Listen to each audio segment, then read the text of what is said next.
আকিকা একটি গুরুত্বপূর্ণ ইসলামী সুন্নাত যা নবজাতকের জন্ম উপলক্ষে আল্লাহর শুকরিয়া আদায়ের জন্য পালন করা হয়। অনেক সময় মুসলিমরা কোরবানি ঈদের সময় আকিকা দিয়ে থাকেন। তবে প্রশ্ন থাকে, এ সময়ে আকিকা দেওয়া কি উত্তম নাকি আলাদা সময়ে দেওয়া উচিত? কোরআন ও হাদিস কি বলছে? আকিকা বলতে বোঝানো হয় সন্তানের জন্মের জন্য কৃতজ্ঞতা প্রকাশের উদ্দেশ্যে পশু জবাই করা। এটি মূলত সুন্নাতে মুআক্কাদা। তিরমিজি শরীফে বর্ণিত হয়েছে, রাসূলুল্লাহ সাল্লাল্লাহু আলাইহি ওয়াসাল্লাম বলেন, প্রত্যেক সন্তান তার আকিকার মাধ্যমে বন্ধক থাকে। তার জন্য সপ্তম দিনে পশু জবাই করা হবে, চুল কাটা হবে ও নাম রাখা হবে। ফিকহ ব্যাখ্যায় সপ্তম দিনেই সবচেয়ে উত্তম সময়।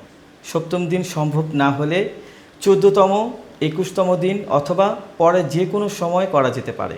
হাদিসে ছেলে ও মেয়ের জন্য পশুর সংখ্যা নির্ধারণ করে দেওয়া হয়েছে। ছেলের পক্ষ থেকে 2টি সমমানের ছাগল এবং মেয়ের পক্ষে থেকে 1টি ছাগল আকিকা হিসেবে জবাই করতে হবে। পবিত্র কোরআনে কারিমে আকিকার জন্য সরাসরি কোনো নির্দেশনা নেই, তবে সন্তান লাভে কৃতজ্ঞতা প্রকাশের কথা এসেছে।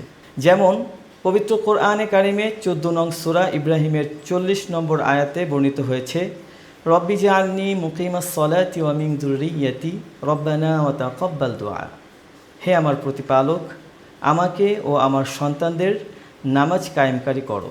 এই আয়াতগুলোতে দেখা যায় সন্তান প্রাপ্তি একটি নিয়ামত, যার জন্য কৃতজ্ঞতা জরুরি।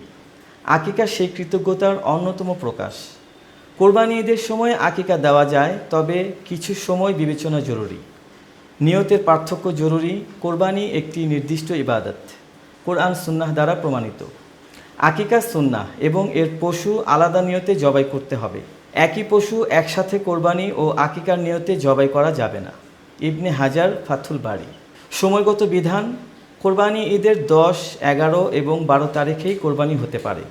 আকিকা যে কোনো দিন হতে পারে। এই দিনগুলোতেও হতে পারে যদি নির্দিষ্ট সময়ে জবাই করা হয়।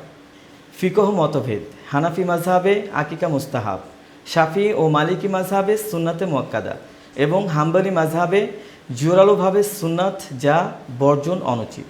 কোরবানির পশুতে আকিকার নিয়ত চলবে না। আলাদা পশু ও আলাদা নিয়ত করতে হবে।